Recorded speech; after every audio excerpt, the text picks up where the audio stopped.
Shalom, Izzy here with Holy Language Institute at holylanguage.com. Have you ever heard the idea that Judaism is a religion of works and legalism, and that Christianity is a religion of grace and faith? I know I have. It's easy when you read the New Testament to get that impression. I'll give you an example right now, but I do want to challenge that idea a little bit. So I hope you could brace yourself and we can talk about this. I'm going to show you a very ancient Jewish prayer that's prayed on Yom Kippur, the Day of Atonement, every year. And I think you may even find it a little bit shocking because it doesn't go according to the urban legend, shall we say. But let's look at this together. So in Romans chapter 9, Paul finishes by saying, what shall we say then? That Gentiles who didn't pursue righteousness have attained it. That is a righteousness that is by faith. But that Israel, who pursued a law that would lead to righteousness, didn't succeed in reaching that law. Why? Because they didn't pursue it by faith, but as if it were based on works. All right, so if you read the New Testament, you can definitely get this idea that Judaism and the Jewish people in general, they're all about works, and they're not about faith. They're all about law, and they're not about grace. It would be really easy to get that impression from reading verses like this. Now listen, Paul's words here are true. Apparently, in his time, the majority of the people of Israel were pursuing righteousness, not by faith, but as if it were based on works. There was this time when, Yochanan the Immerser, John the Baptizer came along, and he was the herald of the Messiah. And then Messiah came, doing all kinds of miracles that were absolutely undeniable. And it was right there in your face, and it was very obvious that he was sent by God. And of course, tons of Jewish people believed in him as the Messiah and started following him. And you know the story. At the same time, there were other Jewish people that did reject him, both in the city of Jerusalem and also out in the diaspora, when apostles like Paul began traveling around and telling everybody about the story of Yeshua and the good news of the Messiah. So back then, we see something really important. It wasn't that all the Jews rejected Jesus. It was that some of them rejected him. Similarly, we see here that the majority of these Jewish people who rejected Yeshua, when it was I think there's some pretty good evidence that was right there, that he was really sent from God. The majority of these people, they defaulted to this version of being right with God that was based on them keeping the law and trying to be good people, being moral as we talk about today, and really pursuing a righteousness that was based on their own works. So I think we can agree on that. Now, the question is that still true today? Do all of the Jewish people, are they all legalistic? Do they practice a works-based religion? Many of us have never been, if you come from a Christian background, you may have never been to a synagogue service before. You may be unfamiliar with the prayers that are prayed by the Jewish community, and maybe you've never actually talked with a Jewish person, so you don't really know.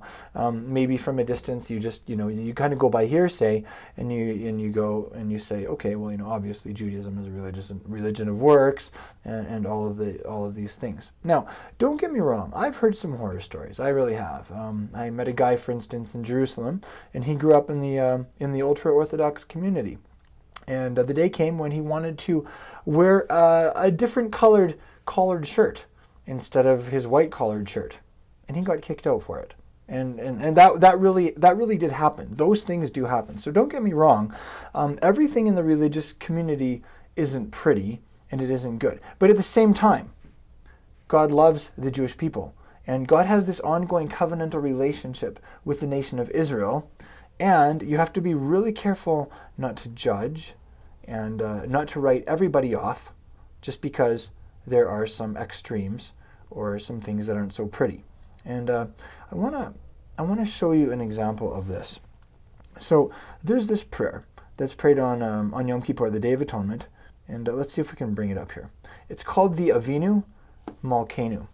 And it's actually a very long prayer. There are all these lines, and they begin with Avinu Malkeinu. So that's Avinu is our Father, and then Malkeinu is our King. So Avinu Malkeinu means our Father, our King. It's really interesting that in Judaism, God is addressed as Father. Sometimes in Christianity, again, one of those urban legends floating around is that in Christianity we know God as our Abba Father, but in Judaism he's more of this distant, impersonal king. Well, that's not actually true. As you can see here, God is addressed over and over as Avinu, as our Father. So that's the first line. The next line says, Chanenu, which means be gracious to us. You may recognize this word in the name Hannah, or Hannah, va'anenu, and answer us. And I'm actually going to sing this for you in just a minute. And so get ready for that. Because ein banu. So we don't have in us ma'asim. So this word ma'asim, it means actions or deeds or works. It's the Hebrew word for works, right? For we have no good deeds. Asei imanu. Now this is an really interesting line, and it's hard to translate it in just one set of words. Asei imanu means do with us tzedakah. Tzedakah is an interesting word because it means a couple different things in Judaism. Tzedakah can mean charity, like when you give to charity, you're giving tzedakah. That's how it's commonly used today. But it's also the word that would have been in Paul's mind when he talked about righteousness. And in that sense, tzedakah is it's the law of God. It's the ideal set forth. It's his standard. The way the world should be, the way people ought to behave. That's tzedakah. And it also is a legal term that means justification. If you've been hauled into court and charges have been placed against you, and at the end of the trial, the judge declares you not guilty, and you're exonerated of the charges, you have been justified. You have tzedakah.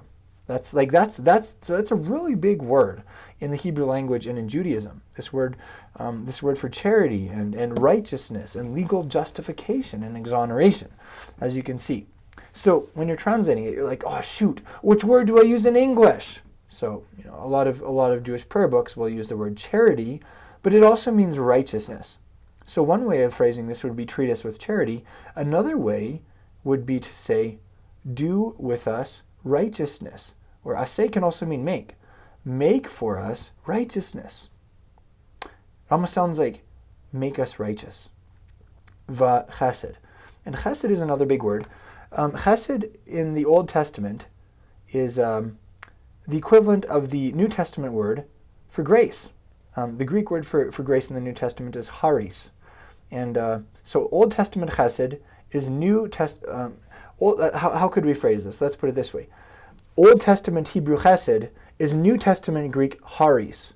So in the Old Testament, when you read about, in the King James, when you read the word mercy, his mercy endures forever. That's chesed. That's the grace of God. That's the New Testament grace of God. Or in the New American Standard, you'll read the word loving kindness. His loving kindness endures forever. That is the New Testament grace of God. So really, when you actually look at what that word means, there is New Testament grace plastered all over the Old Testament. God's never changed. He's always been gracious to everybody. And our relationship with him has always been based on his grace. His Old Testament chesed, his New Testament charis, all right? And that's this word. Isn't that interesting? It's almost like the prayer is saying, make you do it instead of us. You make righteousness instead of us trying to make your own righteousness, and show us your grace. Be gracious to us, the Hoshienu, and you save us.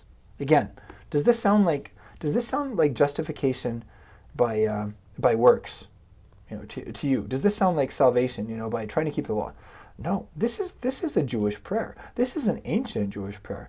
This is one of the most important prayers that are prayed by millions of Jewish people every year in September, October, on the day when most of the Jewish people are fasting, going to synagogue, and praying for hours to God. This is what the Jewish people pray every year. Our Father, our King, be gracious and answer us, for we have no good deeds. We don't have any works. Treat us with charity and kindness. Make for us righteousness and grace, and save us. what do you feel in response to that? Is that maybe a surprise to you? Just that the Jewish people pray this every year. Does that sound to you like Judaism is a religion of works? Does it sound to you like the Jewish people are trying to, they're trying to get right with God just by keeping the law? No. At the end of the day, if a Jewish person really believes their own prayers, they know that they have no good deeds before God, that their works can't save them. We know that we are totally dependent on the mercy and the grace of God, upon His kindness, and ultimately Him moving and saving us. Now, I want to show you something really beautiful. This is I'm a Hebrew teacher, and my personal passion is to follow Yeshua of Nazareth and to know him more closely in that original Jewish context. Jesus read the Jewish Bible, and his disciples likewise. They grew up reading the Old Testament in Hebrew, including Paul. And so really you could say that the New Testament, regardless of whether it was written in Greek or Aramaic, as the Eastern Church would say, the context of the New Testament is the Hebrew Bible. And the context is the religion of Judaism, the biblical religion of Judaism that Jesus and his guys grew up in. And that's really important to note. So, a personal passion of mine is to read the Bible in that context and to help people see Yeshua of Nazareth for who he really is as a Jewish rabbi and as the Jewish Messiah in that context. And along those lines, one of the series I'm doing right now is just reading through the New Testament in Hebrew. Of course, it's not the original Hebrew New Testament. It's a translation of the New Testament into biblical style Hebrew. And the reason I love doing that is because of what I just told you. So let me show you a page from the Hebrew version of Romans right here. Check it out. So this is a translation that was done by a Philo-Semite. An anti-Semite is somebody who hates the Jews. A Philo-Semite is someone who loves the Jews. Franz Delitzsch, who lived in the 1800s. He translated the New Testament into Hebrew so that Jewish people could read the New Testament in their own language. If you have a Jewish neighbor or a coworker, you may automatically assume that they're just like you. They're not. If you grew up in the religion of Judaism, then English isn't your heart language. Hebrew is your heart language. And all of your really important theological terms, they're not English. They're Hebrew terms. And so Franz Delitzsch went a long way to help Jewish people see Yeshua for who he was in that original Hebrew Jewish context. And it's really beautiful. It's one of the reasons that I love reading the New Testament in Hebrew. And so I'll just show you a verse here. How about that? And I'll read a couple of words for you and just kind of free translate, just so you can hear it for yourself and just see the beauty of this language. So Hebrew reads from right to left, so we'll start right here. So it says, Ve'ata, and now, ha nomar, shall we say, shehagoyim, so that the goyim, the Gentiles, the nations, asher, who lo radfu, so they didn't chase acharei, after hatzdaka, so after the tzedakah, after the righteousness, hisigu, they caught up to at hatzdaka, the righteousness. He hatzdaka, it's the righteousness, asher, which is mitoch, from the midst of ha'emunah. So the Hebrew word for faith is emunah. These are a couple of big words, good ones to remember. Tzedakah is righteousness. Emunah is faith. But what's interesting in Hebrew is it definitely has that sense of believing, but it also has that sense of being faithful too, like faithfulness. So emunah in Hebrew means belief, it means faith, and it means faithfulness. Maybe that gives you a fuller sense of salvation by faith. It doesn't just mean that you pray the sinner's prayer once, or that one time for a split second you believe that Jesus was the Christ. No. The original biblical understanding of faith is that when you really believe something, you're going to trust that. When you really believe in someone, you're going to trust that person, firstly. That's a relational thing. And secondly, when you really believe something, you're going to live that out. I'm going to be able to see what you believe by how you live your life, how you spend your time, the decisions you make, your habitual patterns of behavior. That's your faith, that's your faithfulness. And that's the Hebrew word for being saved by faith. Maybe that gives you a little bit of a better sense of what that means. Faith in Jesus. When someone says they believe in Jesus, that isn't just something they think in their heads or something they say with their mouths. That has to be something that they live out every moment of every day, living out that faith. All right. I could show you a couple more here. Here's the Hebrew word for Israel, Yisrael. What else could I show you? Let's skip to the next page. The Hebrew word for works. How about that? Here it is. The Hebrew word for works. It's the word for actions or deeds. Ma'asim. We already looked at that one. And then it finishes with this wonderful, wonderful quote from the Tanakh, from the Hebrew Bible, that those who believe in the Messiah, the one who is the stone of stumbling and the rock of offense, they will never be put to shame. Maybe sometimes you might feel a tiny bit of embarrassment if people make fun of you, but on the most real level, if you believe in Yeshua, you can always be proud of that. And you can always hold your head high in that honor. And at the end of history, at the culmination of the big story, you're definitely going to be able to do that. Hold your head up high, and feel that honor that comes from being friends with the King. So anyways, that's just a little something I wanted to share with you today. I had mentioned at the beginning that I would sing this for you. So why don't I go ahead and I'm going to sing this for you in Hebrew, and then I'll also give you like a kind of, I'll sing it for you in English also. And feel free to sing along, and you may even want to play this little lesson a couple of times and learn this ancient Jewish prayer.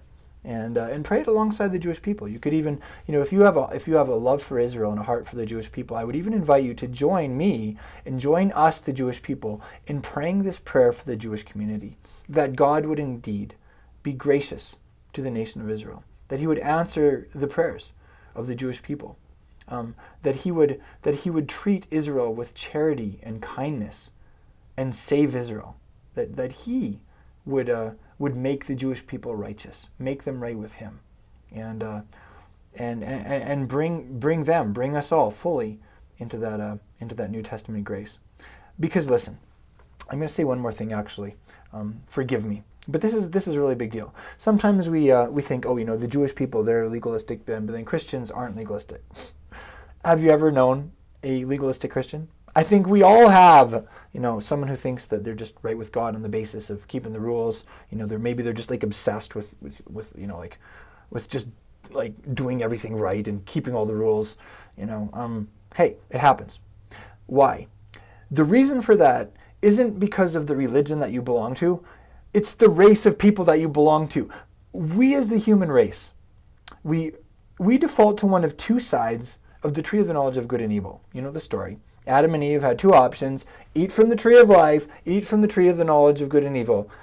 Wrong. They got the wrong tree. We ate from the wrong tree, and it really messed us up. But you'll notice something. It wasn't just the tree of the knowledge of evil. It was the tree of the knowledge of good and evil. And you'll notice that with humanity, okay?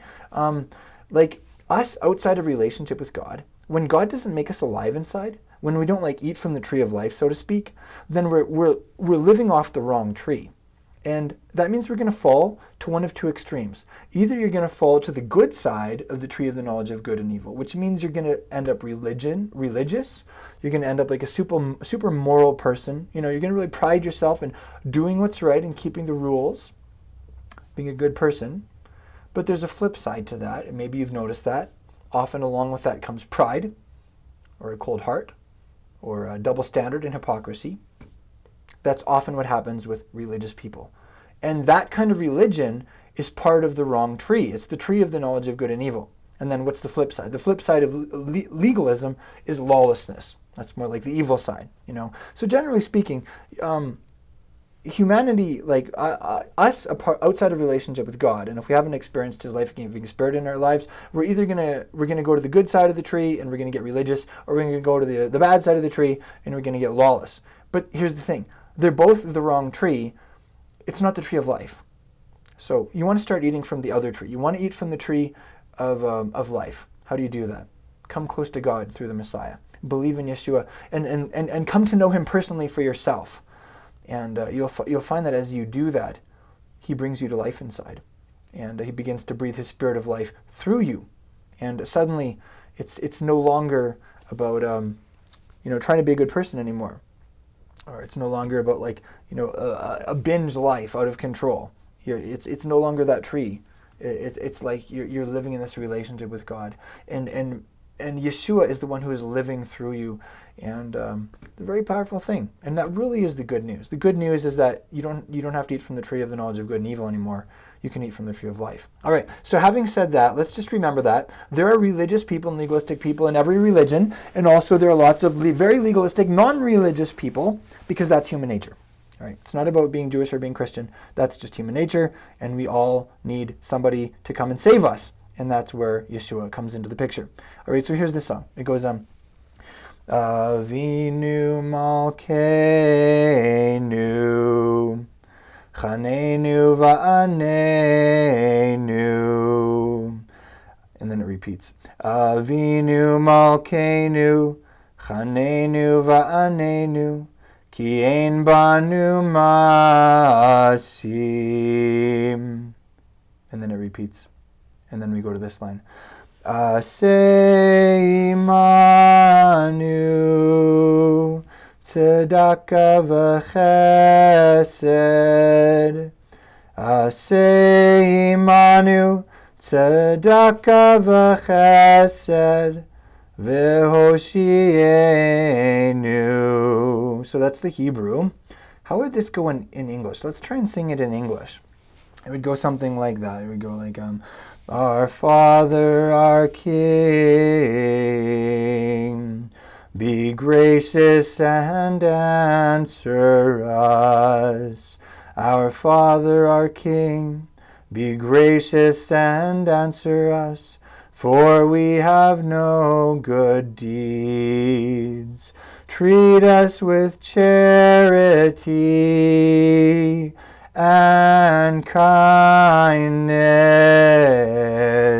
Treat us with charity and kindness, and save us.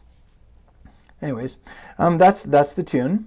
Hopefully you prayed that along with me for yourself, and hopefully you prayed that along with me for the Jewish community, for the entire nation of Israel. So thanks for joining me in this little conversation about the question of whether Judaism really is just a religion of works and legalism, and whether Christianity really is just a religion of faith and grace. Maybe the lines are a little blurred when it comes to individuals and their actual mentalities.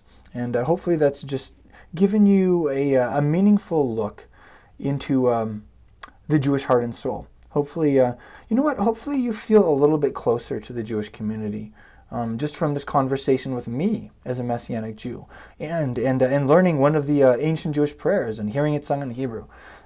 If that's true, I don't know. Honestly, I hope you feel a bit more of a drawing.